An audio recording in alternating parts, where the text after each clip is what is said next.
अरे वाह मम्मी, आप क्या लिख रही हैं? इस साल एक लेडी नॉवेलिस्ट ने नॉवेल राइटिंग कंपटीशन में फर्स्ट प्राइज जीता है, इसलिए मैंने फैसला किया है कि अगले साल होने वाले नॉवेल राइटिंग कंपटीशन में मैं भी हिस्सा लूंगी। लेकिन मम्मी, क्या आप सच में नॉवेल लिख सकती हैं?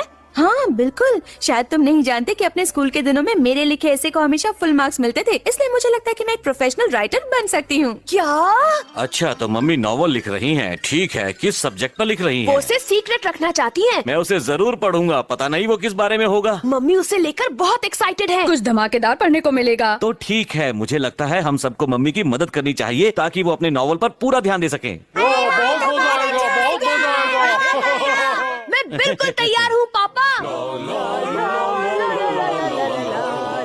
हाँ केनिची के पापा क्या कर कुछ रहे हैं? नहीं, बस ऐसे ही टाइम पास। ऐसे ही टाइम पास मतलब? मेरा मतलब है तुम घर के कामों पर अपना टाइम बर्बाद मत करो। क्योंकि आपका टाइम मत कीमती है। और आप खाना बनाने की चिंता छोड़ो और जाकर अपना नॉवेल लिखो।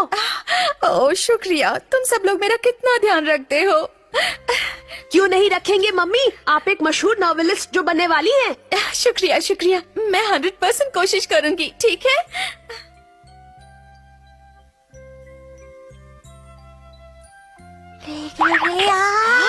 शोर मत करो। मैं थक गई हूँ और कोशिश नहीं कर सकती। हाँ, मैं नहीं लिख सकती, मैं कुछ सोच नहीं पा रही हूँ। ओह क्या करूँ, मेरे दिमाग में कुछ नहीं आ मम्मी रहा को क्या हो गया? डिंग डिंग डिंग डिंग डिंग। ओह मैं क्या करूँ, कुछ समझ में नहीं आ रहा। मम्मी बहुत परेशान है। हाँ मैं जानता हूँ। क्या लिखूं, किसके बारे में लिखूं? क्या नॉवेल लिखने के लिए कोई निंजा टेक्निक नहीं होती है? लेकिन राइटिंग के लिए ऐसी कोई निंजा टेक्निक नहीं होती केनिची। तो क्या तुम मम्मी की मदद नहीं करोगे? कुछ तो करो हथौड़ी। डिंग डिंग। आखिर मेरे दिमाग में कुछ क्यों नहीं आ रहा है? नॉवल लिखने की तो कोई निंजा टेक्निक नहीं होती, लेकिन मैं एक ऐसी टेक्निक जानता हूँ जिससे राइटर के दिमाग में आइडिया डाला जा सकता है। अरे वाह, इससे हमारा काम हो जाएगा। ठीक है, डिंग डिंग। अब हथौड़ी तुम? मम्मी, नॉवल लिखने के लिए आप अपने दिमाग पर इतना जोर मत डालिए। जो आप पहले से ही जानती हैं उस बारे में भी तो लिख सकती हैं। अब मैं कुछ समझी नहीं। दिमाग में आइडिया डालने की निंजा टेक्निक। मम्मी, अब आप राइटिंग की दुनिया में खोने जा रही हैं और मम्मी अब आपके दिमाग में आइडिया ही आइडिया होंगे। देखो, आइडिया आने लगे हैं। अब आपका दिमाग आइडिया शायद मुझे कुछ सूझ रहा है। बहुत अच्छे, अब आप आराम से नॉवल लिख सकती हैं। हाँ सही कहा, मैं लिखने जा रही हूँ। प्लान कामयाब हो गया। हाँ, लगता तो यही है। क्या लगता है मम्मी नॉवल लिख चुकी होंगी? हाँ, कल रात भर उन्होंने नॉवेल लिखी है पापा। मम्मी आ गई। हाँ हो गया। मम्मी, क्या तुम्हारा नॉवल पूरा हो गया? क्या ये बात लो। है मम्मी। मुझे यकीन है कि आपने अच्छा ही लिखा होगा। पता नहीं, लेकिन मैंने अपनी तरफ से पूरी कोशिश की है। क्यों ना तुम लोग इसे पढ़कर देखो और फिर मुझे बताओ। तब तक मैं तैयार होकर आती हूँ। लगता है मम्मी ने सचमुच कुछ कमाल का लिखा है। जरा पढ़कर तो सुनाओ केनिची।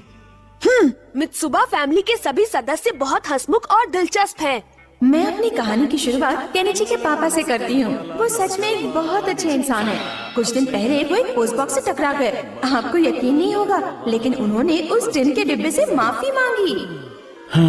ये तो कुछ ज्यादा ही हो गया। मम्मी को ये सब नहीं लिखना चाहिए था। लेकिन ये तो सच है पापा, तो छिपाने की क्या जरूरत है? हाँ पापा, हथौड़ी ठीक कह रहा है। देखते हैं आगे क्या लिखा है। मेरा बेटा केनिची सुबह देर से उठता है और फिर भागता हुआ स्कूल जाता है। अपनी क्लासमेट युमिको को बहुत पसंद करता है। अगर उन दोनों ने शादी कर ली तो उनका घर बच्चों से भर जाएगा। बाप रे, अगर किसी ने इसे पढ़ लिया तो वो मेरे बारे में क्या सोचेगा? ये तो बहुत मजेदार है। अच्छा आगे पढ़ो ना। अच्छा ठीक है शिंजो। शिंजो एक नंबर का पेटू है। अभी कुछ दिन पहले ही उसने 10 कप आइसक्रीम खाई थी, जिससे वो बीमार हो गया और काफी दिनों तक बिस्तर पर पड़ा रहा। ये तो जीतेंगे, मम्मी को ये सब नहीं लिखना चाहिए था। लेकिन ये तो सच है शिंजो। चलो आगे पढ़ता हूँ। और हमारा प्यारा डॉगी शिशिमानु, वो हाई वोल्टेज में खर्राटे मारता है। उसके खर्राटों से हमारे घर का सामान ठीक वैसे ही हिलने लगता है जैसे भूकंप आने पर हिलता है। लेकिन फिर भी उसकी नींद नहीं नहीं, ये खुलती। गलत है। मैं खर्राटे नहीं मारता हूँ। तुम तो सोए रहते हो, तुम्हें अपने खर्राटों की आवाज कैसे सुनाई देगी? वो तो मम्मी ने देखा, इसलिए उन्होंने अपने नॉवल में लिख दिया। पता नहीं मम्मी ने तुम्हारे बारे में क्या लिखा है हथौड़ी। देखो, मैं जानता हूँ मम्मी ने मेरी तारीफ ही लिखी होगी, सिर्फ मेरी तारीफ। हो सकता है तुम सही हो, अभी पता चल जाएगा। हथौड़ी सच में एक होशियार और अच्छा लड़का है, लेकिन बिस्तर पर सुसु करने की उसकी आदत से मैं बहुत परेशान रहती हूँ। ओह नो, ये सब लिखकर तो मम्मी ने मुझे और परेशानी में डाल दिया। अब क्या होगा? लेकिन ये सब तो तुम्हारी निंजा टेक्निक की वजह से है ना। डिंग डिंग, शायद निंजा टेक्निक का मुझ पर कुछ ज्यादा ही असर है, पर फिर भी मम्मी ने ऐसा क्यों किया? अगर ये नॉवल छप गया तो हम सब मुश्किल में पड़ जाएंगे, पता नहीं क्या होगा। तो फिर हम क्या करें पापा? डिंग डिंग डिंग डिंग डिंग डिंग। तो कैसी लगी मेरी नॉवेल? वो असल में मैंने सोचा था कि क्या सोचा था तुमने? अभी कुछ देर पहले मुझे ऐसा लगा कि नॉवेल लिखना मेरे बस की बात नहीं है, इसलिए मैंने फैसला किया है कि मैं उस कंपटीशन में हिस्सा नहीं लूंगी।